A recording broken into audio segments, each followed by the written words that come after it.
So we're here. Gran Turismo has an update and we're going to check out what it's bringing and if it's actually going to change anything about the online tragedy that we're having at the moment with Gran Turismo 7, which is quite frankly unacceptable. So let's dig in and find out if they fixed anything.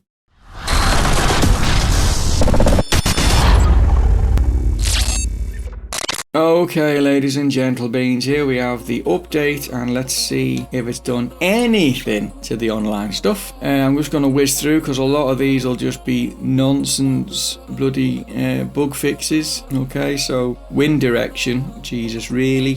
Like anyone's interested in that.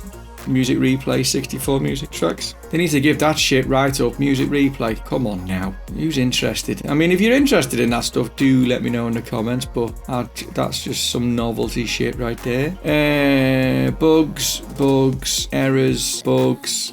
They've sorted out the PS4 thing though, which was that they weren't able to stream from their PS4, so now they can. They'll be well pleased about that bit. That looks promising. Autocar stuff, circuits, not really interested in these particular bugs. I'm sure it's nice that they're fixed. GT Auto car settings, yeah. Showcase on my page. Okay. Brand Central replays, multiplayer. Here we go.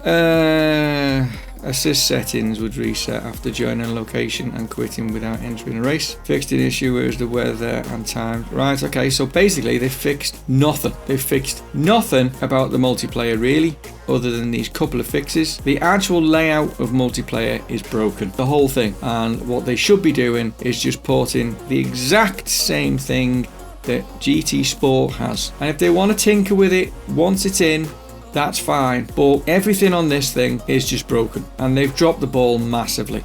And the report card from me says could do a shit ton better. So all of this rubbish, yeah, it's all good if you want to search for stuff, but creating your own room, where is the save and the load? They had it right with Gran Turismo Sport. They just had it right. They had no need to mess with it at all. And if they wanted to introduce something, they just need to ask the community and then implement little things as they go.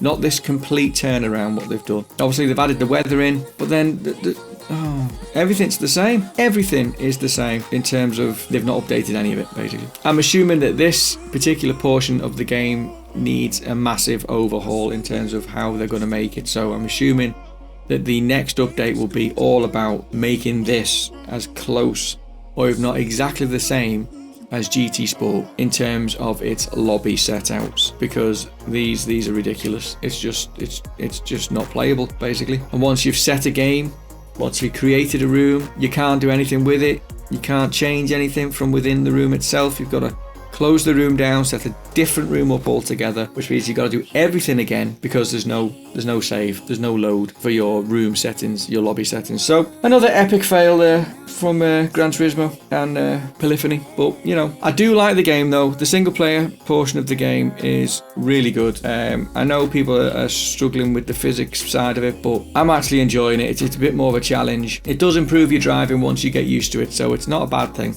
It's just that we're all used to being able to drive in Gran Turismo Sport, where on a whole, the physics are relatively safe. So it's a bit, Gran Turismo Sport's a bit like a front wheel drive car. All front wheel drive cars were set up originally to be safe. So understeer is far better than oversteer, basically. And then they've gone to Gran Turismo 7. And the physics for that are more oversteery, so they're more rear wheel drive physics. So you've just got to be more conscious of your rear end, which is exactly how it is in real life, by the way. Just in case you don't know, there may be some, rule breaking in terms of physics on some front wheel drive cars. I've noticed that the arse end likes to come round a bit randomly, but on a whole, that's mostly because you're on comfort softs or something daft, which you do get to play early on in the game. So the handling of the cars seem to be a bit all over the place, but I digress with this rubbish to come back to the fact that the online has not been changed, and fingers crossed that enough videos are getting made right now on YouTube about Gran Turismo 7's online lobbies that they are having sleepless nights fixing it. Hopefully we'll just port the GT Sport version into Gran Turismo 7 and everyone will be sound. There is another odd one as well. There's an odd bug that we found yesterday while we were streaming. There was one guy in our party, because he's got a PS5. People were like, oh, it's because we've got PS4 players and PS5 players in the lobby, it's not starting. No, it was nothing to do with that at all. It was just to do with one guy and maybe his internet settings. I don't know what it was, but because he was in the room wouldn't actually start the race until he left. So we did a sort of, because we were all on the comms, we were able to get people individually to drop out to see if the game would start, to see if it was, we dropped out all the PS4 players first, the game played fine, and then, but interestingly, the guy who we got to drop out who had a PS5 wasn't in the room at that time, so it gave us a bit of a false one. No, that's not what happened, I'm talking out my arse. We asked all the PS4 players to drop out to see if that was the issue, which they all did. We went to start the room was the same, wouldn't start.